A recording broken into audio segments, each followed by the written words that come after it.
Hello and welcome to my YouTube channel. In this video I'm going to talk about the next 10 verses of Surah Baqarah. So I'll just get started. I'll first read in English the verse, and then I'll go through a brief commentary of how I understand what these verses mean. So I'll get started. Bismillahirrahmanirrahim. And they say, none shall enter paradise unless he be a Jew or Christian. Those are their vain desires. Produce your proof if you are truthful. So I guess this is what they say, that none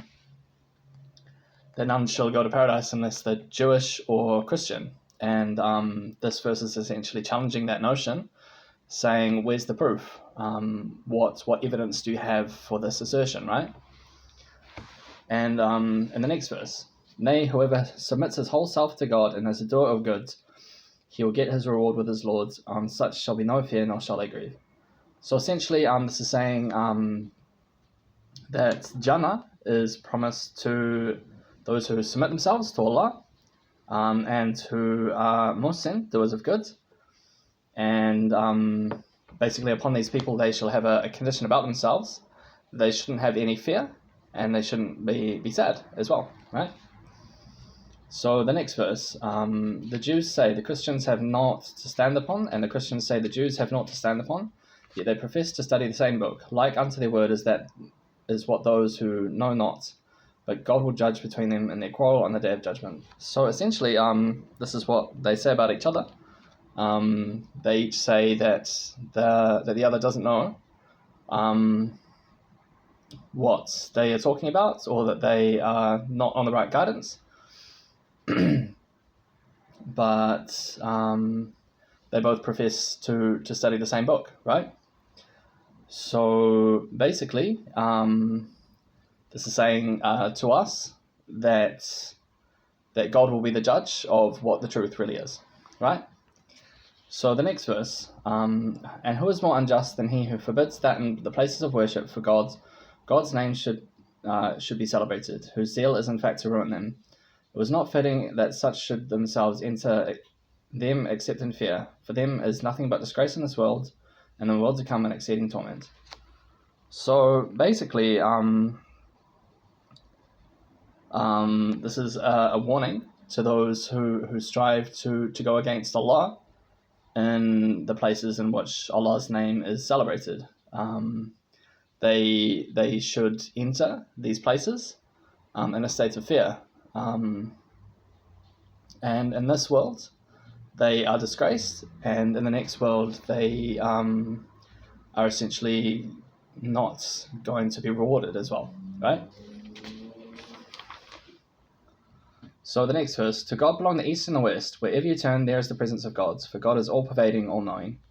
So this is very quite sublime. This says that God owns the east and the west, so everywhere, essentially. And wherever you turn, there is the presence of Allah. So basically, this is a reminder in a positive way that wherever you go, Allah will be essentially with you by His presence, essentially. So this is the next verse. They say, God has begotten a son. Glory be to him, nay, to him belongs all that is in the heavens on the earth. Everything renders worship to him. So essentially, they say that Allah has a son. And this is just basically telling us, no, God doesn't have a son, and everything worships Allah, right? So the next verse, to him is due the primal origin of the heavens and the earth. When he decrees a matter, he says to it, be, and it is. So basically, Allah is the owner of whatever is in the heavens and whatever is also in this world. And basically, whenever he says anything, he basically just says, be, and then it is. So, very straightforward, right? So the next verse, say those without knowledge, why does God not speak to us, or why comes not unto us a sign? So said the people before them words of similar import. Their hearts are alike. We have indeed made clear the signs unto any people who hold firmly to faith in their hearts. So basically, this is a reminder to us that we shouldn't hope for Allah to speak to us, and we shouldn't seek after signs. Basically, the signs of Allah are clear to those who have Iman, right? So that's that verse. And then the next verse, verily we have sent you in truth as a bearer of glad tidings and a warner, but of you no question shall be asked the companions of the blazing fire. So this is good, essentially. It says to us that that Prophet Muhammad, peace be upon him, was sent as a bearer of glad tidings. So basically those who heed his message, those are the ones who should receive the glad tidings. And again, it's telling us that we're not accountable for the transgressions of those who are essentially going to hell.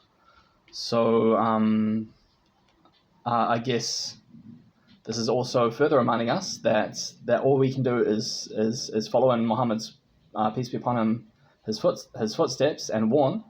But once we have given the message, that's all we can do. We're not going to be asked questions about those who don't heed the message, essentially. So the next verse, never will the Jews or Christians be satisfied with you unless you follow their form of religion. Say, the guidance of God, that is the only guidance. Were you to follow their desires after the knowledge which has reached you, then would you find neither protector nor helper against God. So I guess this is quite a good reminder.